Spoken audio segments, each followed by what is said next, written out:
Tea சாப்பிடுங்க வாப்பா. தாஸ், எப்படியோ அம்மா 2 மாசத்தையே கடத்தியாச்சு. கடன் தொல்லை வேற தாங்க முடியல. வழக்கமா வர்ற வாடிக்கைக்காரங்களும் வர்றதில்லை. இந்த டெலிபோன் பில் வேற ஏறிக்கிட்டே போகுது. டெலிபோன் பண்றதுக்காக ஒருத்தர் 2 பேரும் வருவாங்க. இப்ப அவங்களும் வர்றதில்லை. எங்க டெலிபோனே போயிடுமோன்னு பயமா இருக்குமா. கவலைப்படாதீங்க வாப்பா, டீ சாப்பிடுங்க. எனக்கு எதுவுமே பிடிக்கலையம்மா. என்ன பாஷா பாய், உடம்பு சரியில்லையா? டல்லா இருக்கீங்க? எப்படி இருக்க? எப்பவும் போட்டு ஜாலியா இருப்பீங்க. என்ன பாய், உடம்பு முடியலையா? 4 நாள் டல் ஆயிட்டு போறீங்க. அங்கிள், வாப்பா சரியா தூங்குறது இல்ல, சாப்பிடுறது இல்ல, பிரம்ம பிடிச்சவர் போல உட்காந்து யோசிச்சுக்கிட்டே இருக்காரு. என்னாச்சு பாய் உங்களுக்கு? நீங்க அப்படி வாட்டம் இருந்து நான் பார்த்ததே இல்லையே. நான் படாத பாடுபடுறேன். சொல்ல முடியாத வேதனை. இந்த கஷ்டத்திலிருந்து நான் எப்படி மேல போறேன்னு எனக்கு ஒண்ணுமே புரியல ஐயா துரை. நான் நம்பினவங்க எல்லாம் துரோகம் பண்ணிட்டாங்க. இது எங்க போய் முடிய போகுதோ? நீங்க ஒண்ணும் கவலைப்படாதீங்க பாய். முதல்ல நீங்க மேல்மருவத்தூர் போங்க, உங்க கஷ்டமெல்லாம் தீந்துரும். நான்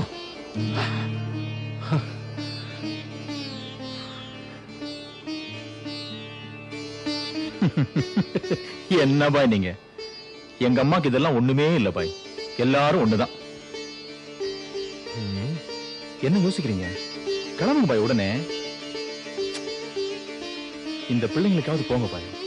போயிட்டு வாங்க வாப்பா, போயிட்டு வாங்க வாப்பா. சரிம்மா. வானலினி. ஐயா துரை, நீங்க சொன்னபடி நான் இப்பவே புறப்படுறேன் கோயிலுக்கு. சரி. ஓஹோ, இன்னைக்கு பாய் மாட்டிக்கிட்டாரா உங்ககிட்ட? குறும்புக்காரி. வரேன் பாய். வாங்க பாய். வாங்க பாய். கோயிலுக்கெல்லாம் போனீங்களா? அம்மாவை தரிசனம் பண்ணீங்களா? போய் பார்த்தேன். மகனேன்னு என்ன பரிவோட கூப்பிட்டாங்க. நான் அப்படியே மெய் சிலிர்த்து நின்னுட்டேன். என்னையே நான் மறந்துட்டேன். நான் சொல்லாமலேயே என் பிரச்சனைகள் எல்லாம் அம்மாவே சொன்னாங்க. 3 எலுமிச்சம்பழம் கொண்டு வர சொன்னாங்க.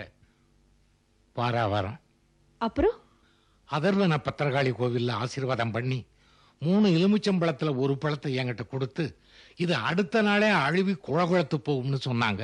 ஐயே, என்னப்பா இது? சும்மா இருமா. உங்க பிரச்சனை எப்ப தீரும்னு சொன்னாங்க பாய்? சொன்னாங்களே, மகனே, என்னைக்கு இந்த பழம் அழுகாம இருக்குதோ அன்னைக்கே உன் பிரச்சனையெல்லாம் தீந்து போகும்னு சொன்னாங்க. அப்புறம் எவ்வளவு வேண்டியவங்களா இருந்தாலும் விபூதியோ சாப்பிடுற பொருளோ கொடுத்தா அதை தொடவே கூடாதுன்னு எச்சரிக்கை பண்ணி அனுப்பிச்சாங்க. பாத்தீங்களா பாய், நான் சொன்னேன்ல, இதே நம்பிக்கையோட வாரம் வாரம் போங்க, உங்க பிரச்சனை எல்லாம் தீர்ந்து போயிடும். கண்டிப்பா போயிட்டு வர்றேன். நான் வர்றேங்க. வாங்க பாய்.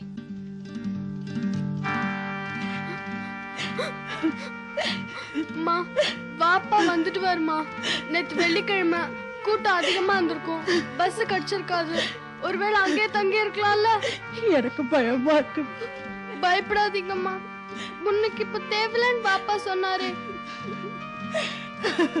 அழாதீங்கம்மா, நான் போய் அங்கிள கேட்டுட்டு வரேன். Uncle, uncle. என்ன மும்தாஸ், உள்ளவா. என்னம்மா ஒரு மாதிரி இருக்க? அப்பா நல்லா தானே இருக்காரு?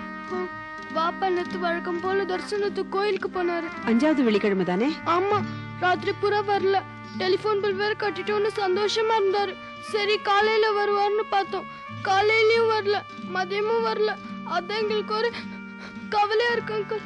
சரி, நானே கோயில் போறேன், பாஷா பாய் பத்தி விசாரிச்சுட்டு வரேன். நீ கவலைப்படாம இரு. என்ன? கண்டிப்பா வந்துருவாருமா. அம்மா, இதெல்லாம் என்ன விஷ பறிச்ச? அம்மா. அப்படியா சொல்றீங்க? ஆமாங்க, பாஷா பாய் வெள்ளிக்கிழமை கோயிலுக்கு வந்தாரு. அம்மாவை பார்த்தாரு. கொஞ்ச நேரம் கழிச்சு பார்த்தா பஸ் ஸ்டாண்டுக்கு போயிட்டு இருந்தாரு. நானும் பார்த்தேன். நிஜமாவா? நேத்துக்கு அவர் வீட்டுக்கு வரவே இல்லையே. வீட்டுல எல்லாரும் பயந்துட்டு இருக்காங்க. நீங்க பாத்தீங்களா சக்தி? நானும் பார்த்தேங்க, கிளம்பி போயிட்டு இருந்தாரு. அப்படின்னா எங்க போயிருப்பாரு? அம்மா, ஓம் சக்தி. ஓம் சக்தி, ஓம் சக்தி, ஓம் சக்தி, ஓம் சக்தி, ஓம் சக்தி, ஓம் சக்தி ஓம் சக்தி ஓம் சக்தி ஓம் சக்தி ஓம் சக்தி ஓம் சக்தி ஓம் சக்தி ஓம் சக்தி. பாஷா பாய் இன்னும் வரல? இல்லீங்களே. அவர் கிளம்பிட்டாருன்னு எல்லாரும் சொன்னாங்களே. இன்னும் வரலீங்களே. அம்மா அழாதீங்க. அந்த அம்மா வாக்கு பொய்யானதே இல்ல. அவர் நிச்சயமா வந்துருவாருங்க. பாஷா பாய் பாப்பா வந்துட்டாருமா. ஓம் சக்தி. பாப்பா மும்தாஸ், ஜலீல். ஐயா துறை, எனக்கு ஒரே பிரமிப்பா இருக்குங்க. முதல்ல இப்படி வாங்க, விஷயத்தை தெரிஞ்சுப்போம். நீங்க வெள்ளிக்கிழமை கிளம்பிட்டீங்கன்னு தெரியும். அன்னைக்கு என்ன நடந்தது? அதை எப்படி சொல்லுவேன்? உங்ககிட்ட ஐயா துறை? சொல்லுங்க. நீங்க கிளம்பிட்டீங்கிறது நல்லா தெரியும். சரி, அன்னைக்கு என்னதான் நடந்தது?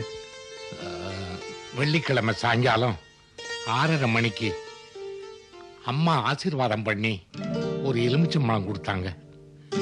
அதை வாங்கிக்கிட்டு பஸ் ஸ்டாண்டுக்கு வந்தேன். மெட்ராஸ் போற பஸ் வரல. திருவண்ணாமலை போற பஸ் எதிர்பக்கம் வந்துகிட்டு இருந்தது. என்னையும் அறியாம அதுல ஏறி திருவண்ணாமலை போய் சேர்ந்துட்டேன். நேத்து திருவண்ணாமலையில இருந்தேன். இன்னைக்கு மெட்ராஸ் வந்து சேர்ந்துட்டேன். பாஷா பாய், எதுக்காக அப்ப திருவண்ணாமலை பஸ்ல ஏறினீங்கன்னு உங்களுக்கு தோணவே இல்லையா? என்னமோ போகணும் போல தோணுச்சு. ஏன் இவர் இந்த மாதிரி பண்ணிருக்காரு?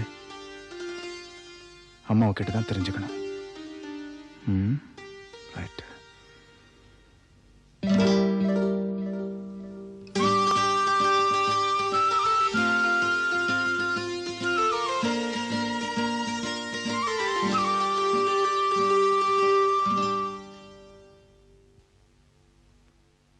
மகனே, சூனிய வச்சவங்க அன்னைக்கு அவன் ஊர் திரும்பினா அவனை தீர்த்து கட்டுற முடிவில் இருந்தாங்க.